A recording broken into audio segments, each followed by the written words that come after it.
Good morning, boys and girls. Um, I hope you had a good morning. I had a great morning. The sun is shining, so you know I love the sun. Today we're going to shift gears a little bit in our lesson. We're going to go from common proper nouns to focusing on making nouns plural. So let me share my screen. I have some things to go over with you first before we get into that. So in your reader's notebook on page 55, when you make a noun plural, a singular noun, as we just went over, is a person, place, thing, or idea. An idea can be an emotion. And a plural noun names more than one person, place, or thing, or idea. So there are some rules that go with pluralizing formal nouns. And unfortunately, there's a lot of different ones, depending on how the noun is spelled, basically. So in order to know those, how to pluralize a noun, you need to know those rules.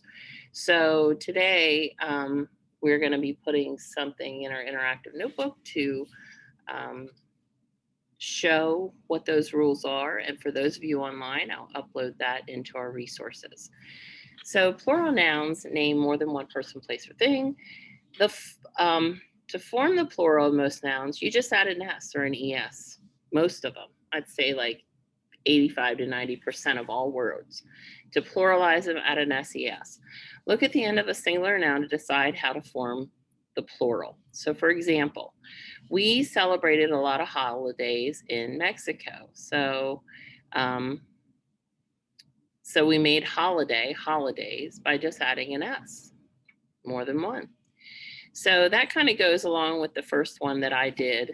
An example of it is during May, we had celebration on Cinco de Mayo. So Cinco de Mayo means 5th of May, and that's when in Mexico they celebrate. And so to make that plural, I just added an S to the end. So for this one, we're writing the plural form of the noun in parentheses. It is the day the Mexican army defeated soldier from France. So to make that plural, think about what would I do? So for this one, we're just practicing adding S or ES to the ends of the nouns. And, for the most part, when you say it by adding an S or an ES and it sounds right to you, trust yourself because, we use language every day and we get familiar with how words should sound. So say them out loud. All right. So page 55 we're going to do today.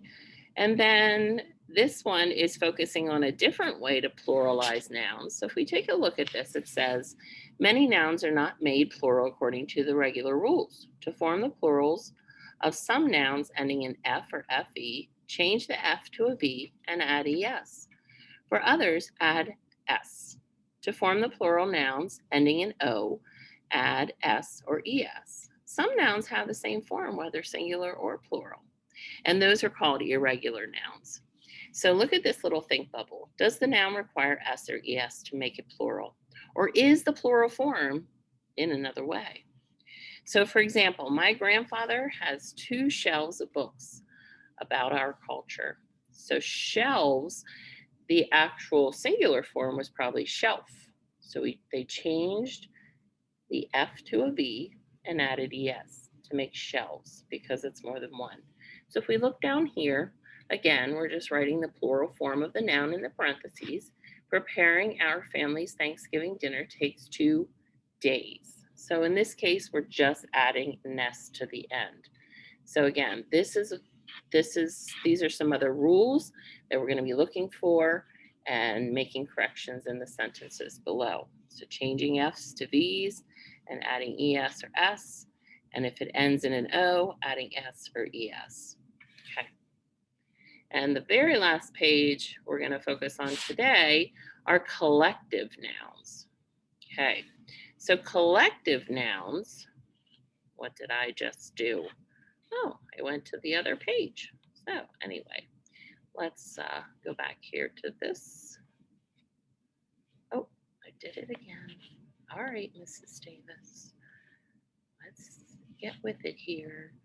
So collective nouns if we take a look at this, a collective noun names a group of people, animals, or things that act as a unit. So, like for instance, our class, that's a collective noun because it's a unit of students and their teacher. So you treat a collective noun like a singular noun unless it names more than one group. Okay, so for example, singular collective nouns, our class planned a celebration. So in this sentence, we know class means that unit, like our class. There's a unit of students and they act together.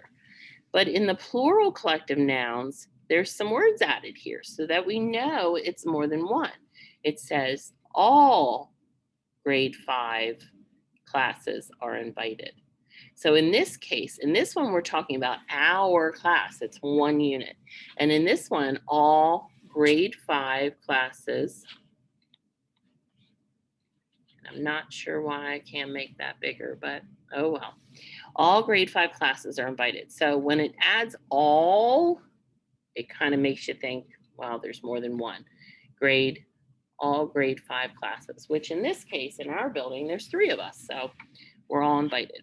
So for this activity on page 57, it says underline the collective noun in each sentence, meaning which noun indicates a group of people, animals, or things. And then write whether each collective noun is singular or plural. So does that unit of people, animals, or things act like one unit, or are there several of them? So for example, the teacher chose Elisa for the spelling team. Well, in this case, it's team, that's the group of people, and it's only one team. So that's singular. So you have to do 2 things here.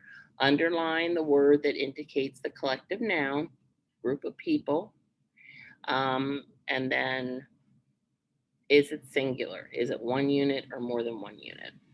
Okay. And then we're going to stop there for today and do our closure. So let me stop this.